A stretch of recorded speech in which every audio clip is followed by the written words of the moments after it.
ఒకసారి యమున గారు చెప్పండి, ఏమిటి తాజా పరిస్థితి చూస్తే మీకేమంత అనుకూలంగా ఉన్నట్టు కనపడటం లేదు. ఇప్పుడు ఏమనుకుంటున్నారు, మీ మేనిఫెస్టో ఏమైనా దెబ్బతీసిందా, లేదా కేజ్రీవాల్ వారికి కేసులు అరెస్టులు అవటమే జనం నమ్మలేదా, డబుల్ ఇంజిన్ సర్కార్ బాగా పనిచేసిందా, మీరేమంటారు? కేజ్రీవాల్ గారి అరెస్ట్ ఇంపాక్ట్ అనేది కంపల్సరీ మా పార్టీ మీద పడిందండి.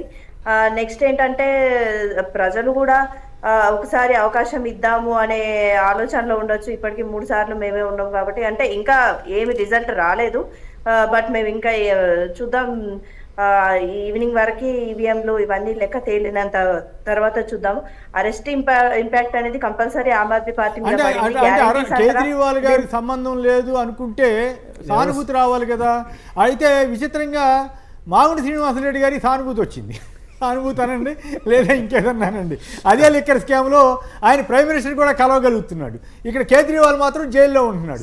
ఈ పరిణామాలు చాలా వైరుధ్యంగా కనిపిస్తాయి కాబట్టి మాబోటి వాళ్ళం ప్రశ్నించాల్సి వస్తూ ఉంది, ఏది కరెక్ట్ ఏది కరెక్ట్ కాదు. ఇప్పుడు మాగుంటి శ్రీనివాసరెడ్డి గారు లిక్కర్ స్కామ్ చేసినట్ట చేయనట్ట, అలా ఈయన చేయకపోతే కేజ్రీవాల్ ఒక్కడే ఎట్లా చేశాడు? ఆ ప్రశ్న ఉత్పన్నం కదా, ఆయన చేసాడు ఒప్పుకున్నాడు, ఒప్పుకుంటే మరి ఒప్పుకుంటే వాషింగ్ మెషిన్లో పడేసినట్టేనా? మరి ఆయన టికెట్ ఎట్ట ఇచ్చారు, ఆయన ఎట్ట కలిశారు, ఆయన దగ్గర ప్రైమ్ మినిస్టర్ గారి దగ్గర కూడా ఎట్ట వెళ్ళగలిగాడు? ఈ దేశంలో ఎంత పెద్ద తప్పు చేసినా సరే ఓకే చేతులు దులుపుకుంటే క్షమాపణ చెబితే పార్టీ మారితే మొత్తం అయిపోద్దా అని ఇదే అర్థం కావట్లేదు. అయితే సానుభూతి ఎందుకు రాలేదు మీకు అనేది ప్రశ్న. అంటే చేశారని జనం నమ్ముతున్నారా ఆ పాయింట్లో? ప్రజలకి సానుభూతి రావలేదు అనేది ఇంకా మేమైతే నేను అదే చెప్తున్నాను. కొన్ని నెలల తరబడి ఉండడం అనేది కంపల్సరీ మాకు నెగిటివే. నెక్స్ట్ చౌదరి కానీ, కావూరు సాంబశివరావు కానీ, సీఎం రవి ఇలాంటి వాళ్ళు ఉన్నారు. వీళ్ళు బీజేపీలో జాయిన్ అయినాక వాళ్ళు క్లీన్ చిట్ అయిపోయారని మీరే అంటున్నారు. వాషింగ్ పౌడర్ మాయమైంది సంథింగ్ అని చెప్పేసి అంటున్నారు.